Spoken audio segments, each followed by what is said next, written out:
एक समय की बात है जब एक महल में राजा रतन सिंह और उनकी पत्नी रानी नयनतारा रहते थे।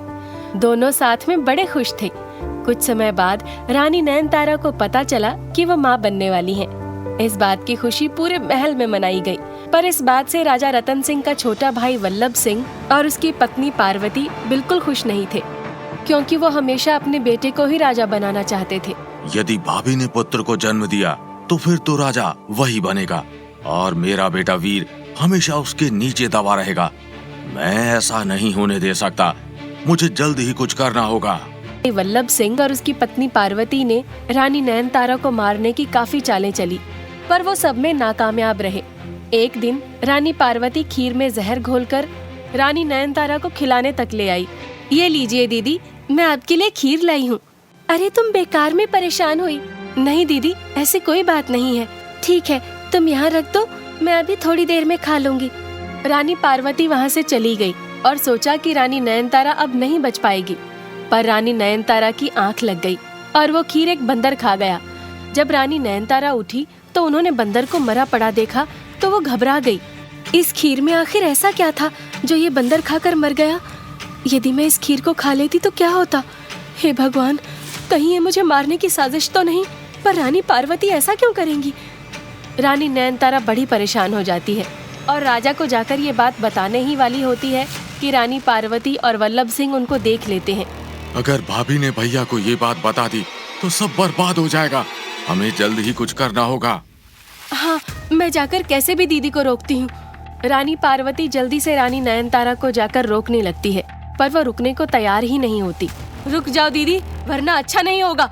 मैं महाराज को आज सब कुछ बता दूंगी कि तुम दोनों मेरी जान लेना चाहते हो। तुम जिंदा बचोगी तभी तो बता पाओगी ना। नयनतारा अपनी जान बचाने के लिए भागने लगती है। तभी पार्वती उनको धक्का दे देती है और वो सीढ़ियों से गिर जाती है। रानी पार्वती ये देख वहाँ से भाग जाती है। ये सब वहाँ खड़ी दासी देख लेती है। जल्दी से वैद्य और दाई को बुलाया जाता है, पर फिर भी रानी नयनतारा की जान बच नहीं पाती और वो दम तोड़ देती है।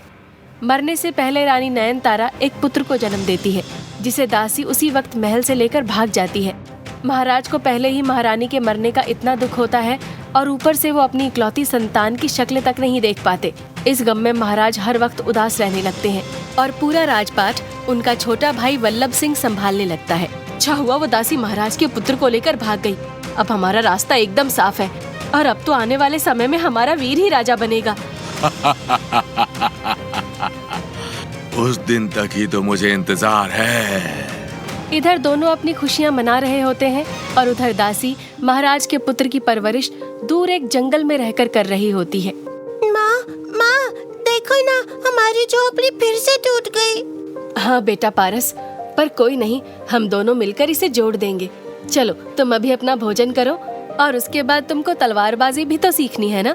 हाँ माँ, मुझे एक बात बताओ, हम आखिर इतनी दूर जंगल में क्यों रहते हैं? हम गांव में क्यों नहीं रहते? बेटा, इन सब बातों के लिए तुम बहुत छोटे हो।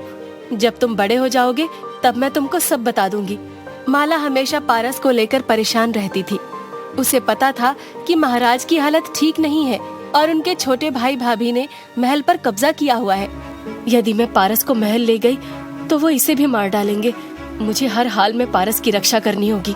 सब कुछ ठीक चल रहा होता है, पर एक दिन दासी को गांव से खबर मिलती है कि महाराज अपनी अंतिम सांस ले रहे हैं और उनका समय निकट है। दासी बड़ी परेशान हो जाती है कि आखिर वो करे तो करे क्या। वो चुपके से महल में जाती है ताकि वो महाराज को सारी असलियत बता सके, पर वहाँ तो राज तिलक की तैयारी चल रही होती है। हे भगवान, ये सब क्या हो रहा है? अब मैं नहीं रुक सकती, मुझे जल्दी ही पारस को लेकर आना होगा। महाराज का छोटा भाई वल्लभ सिंह और उसकी पत्नी पार्वती बड़ी ही प्रसन्न होती हैं कि आखिर वो दिन आ ही गया जब उनका बेटा राजा बनेगा। सारी तैयारी हो चुकी होती है। महाराज अपनी कमजोर हालत में वीर का तिलक करने ही जा रहे थे कि सामने से एक आवाज आती है, महाराज रुक जाइए।